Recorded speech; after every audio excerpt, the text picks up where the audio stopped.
श्री गुरु तेग बहादुर साहिब के 350वें शहीदी दिवस को समर्पित पंजाब सरकार की श्रद्धा और सत्कार से भरपूर पहल। पंजाब के 23 जिलों में गुरु साहिब के जीवन और बलिदान को दर्शाते light and sound show Srinagar, Gurdaspur, Faridkot और तख्त श्री दमदमा साहिब, तलवंडी साबो से अनंतपुर साहिब तक 4 महान नगर कीर्तन तथा 23, 24 और 25 नवंबर को अनंतपुर साहिब में होने वाले भव्य समागमों में मुख्यमंत्री सरदार भगवंत सिंह जी मान की ओर से सभी को नतमस्तक होने का हार्दिक अनुरोध। आइए अपनी अटूट श्रद्धा और सत्कार के साथ इन समागमों का हिस्सा बने। क्या मुख्य चुनाव आयुक्त ज्ञानेश कुमार को मोदी और शाह जेल जाने से बचा पाएंगे? क्योंकि दोस्तों, ज्ञानेश कुमार के ऊपर तलवार लटक चुकी है। अब उनके सारे कारनामों का घड़ा भर चुका है और उनका जेल जाना लगभग तय हो चुका है। इतनी बड़ी बात हम हवा हवाई में नहीं कह रहे, बल्कि हमारे पास इससे जुड़ी खबर और बयान दोनों मौजूद हैं। हम आपको सुनवाएंगे कि कैसे ज्ञानेश कुमार ने अपने पैरों पर कुल्हाड़ी मार ली है, भाजपा की बी टीम बनकर काम करते करते कैसे जेल जाने की खुद तैयारी कर ली है। लेकिन उससे पहले वो कौन कौन से सबूत हैं जिसकी वजह से ज्ञानेश कुमार सलाखों के पीछे जाने वाले हैं, उसकी बात करते हैं। नमस्कार दोस्तों, मेरा नाम शिवानी पांडे और आप देखना शुरू कर चुके हैं 4 PM। दोस्तों, विपक्ष हमेशा मुख्य चुनाव आयुक्त ज्ञानेश कुमार को सलाह दे रहा था कि अभी भी वक्त है, भाजपा के लिए काम करना बंद कर दीजिए, निष्पक्ष चुनाव करवाइए। लेकिन चुनाव आयोग की नींद नहीं खुली, बल्कि SIR से लेकर वोट चोरी के मामलों में विपक्ष सड़कों पर उतरा, संसद में आवाज उठी, कई बार सुप्रीम कोर्ट में चुनाव आयोग लताड़ा गया, मगर ज्ञानेश साहब सोते रहे। उनकी नींद नहीं खुली, बल्कि बिहार में दोस्तों धांधली की सारी हदें पार कर दी गई है। बिहार में वोट चोरी का जो कारनामा हुआ है उसने सभी को हिलाकर रख दिया है। कैसे पूरा का पूरा चुनाव हाईजैक करके भाजपा को जिताया गया है, इसका चिट्ठा खुलकर सामने आ गया है। दोस्तों, हम बिहार चुनाव का जो पर्दाफाश करने जा रहे हैं उसको गौर से सुनिएगा। बिहार में 7.42 करोड़ मतदाता है, लेकिन चुनाव आयोग के अनुसार 7.45 करोड़ मतदाताओं ने वोट डाला है। मतलब 100% ज्यादा मतदाताओं ने मतदान किया है, जबकि वोटिंग परसेंटेज 66.67% रहा है। ये परसेंटेज दोनों फेज के चुनाव को मिलाकर है, जिसका चुनाव आयोग ने खुद डेटा जारी किया था।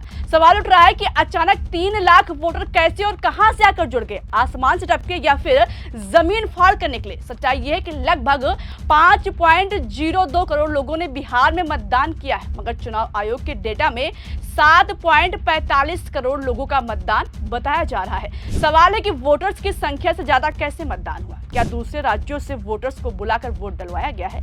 सवाल खड़ा हो रहा है। शायद ज्ञानेश कुमार साहब को लगा था कि बिहार के लोग उनके बताए आंकड़ों का गुणागणित नहीं कर पाएंगे, लेकिन वो भूल गए कि अब लोग उनकी हर एक्टिविटी पर नजर रखते हैं। इसको विपक्ष ने फटाक से लपक लिया। पूरा विपक्ष सवाल दाग रहा है, लेकिन ज्ञानेश कुमार के पास इसका जवाब नहीं है, इसलिए मुंह में दही जमा कर बैठे हैं। लेकिन उधर विपक्ष उनके खिलाफ सबूत इकट्ठा करने में लगा है, जिसके बाद ऐसा धमाका होगा कि ज्ञानेश कुमार को जेल जाने से कोई नहीं रोक पाएगा।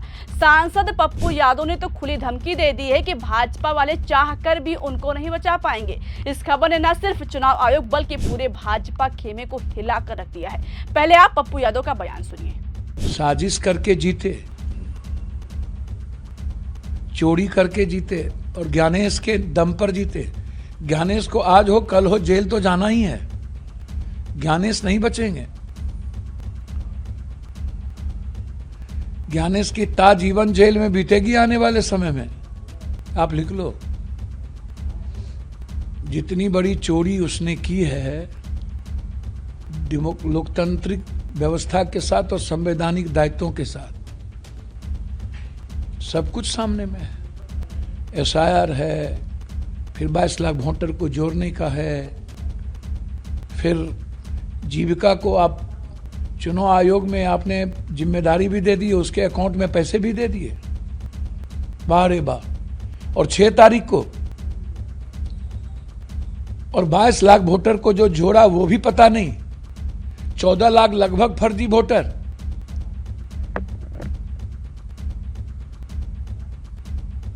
सात करोड़ 42 लाख दिखा रहे हो SIR के बाद, और चुनाव वोट में गिर गए 7 करोड़ 45 लाख।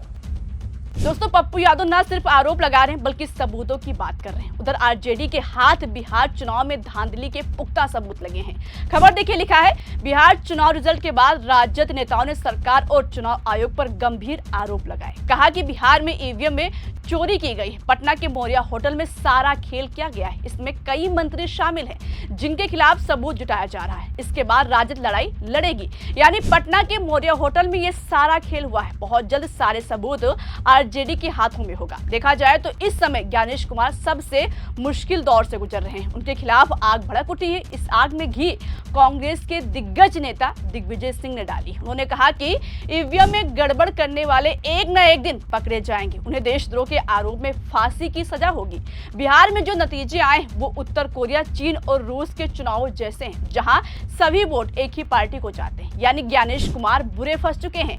अभी तक लड़ाई सिर्फ वोट चोरी और एसआईआर की थी। विपक्ष बिना सबूतों के आरोप लगा रहा था, लेकिन अब सारे सबूत इकट्ठा किए जा रहे हैं और ये सारे पुख्ता सबूत रहेंगे जिसको भाजपा अपना सारा तंत्र लगाकर झूठा साबित नहीं कर पाएगी। सोचिए, जब ज्ञानेश कुमार के अधिकारी ही ज्ञानेश कुमार के खिलाफ यानी चुनाव आयोग के खिलाफ सड़क पर उतर आए हों तो कैसे आयोग के साख पर सवाल न उठे। 12 राज्यों में हो रही एसआईआर ने मोदी, शाह और ज्ञानेश कुमार के लिए गंभीर संकट खड़ा कर दिया है। इस प्रक्रिया से बूथ लेवल अधिकारी यानी बीएलओ और आम मतदाताओं पर भारी दबाव पड़ रहा है, जिसके चलते अब तक कम से कम 8 मौतें हो चुकी हैं, जिनमें 2 बीएलओ ने आत्महत्या कर ली है। जिसके बाद से कर्मचारी संगठनों ने एसआईआर कार्य का बहिष्कार शुरू कर दिया है, जबकि विपक्षी दल सुप्रीम कोर्ट का रुख कर रहे हैं। हालांकि चुनाव आयोग सिर्फ इतनी बात कहकर अपना पल्ला झाड़ रहा है कि एसआईआर के दौरान किसी पर कोई दबाव नहीं डाला जा रहा है, लेकिन अपनी जान देने वाले अधिकारी ने खुद सुसाइड नोट में प्रेशर वजह बताई है, जिसने पूरे देश को हिलाकर रख दिया है।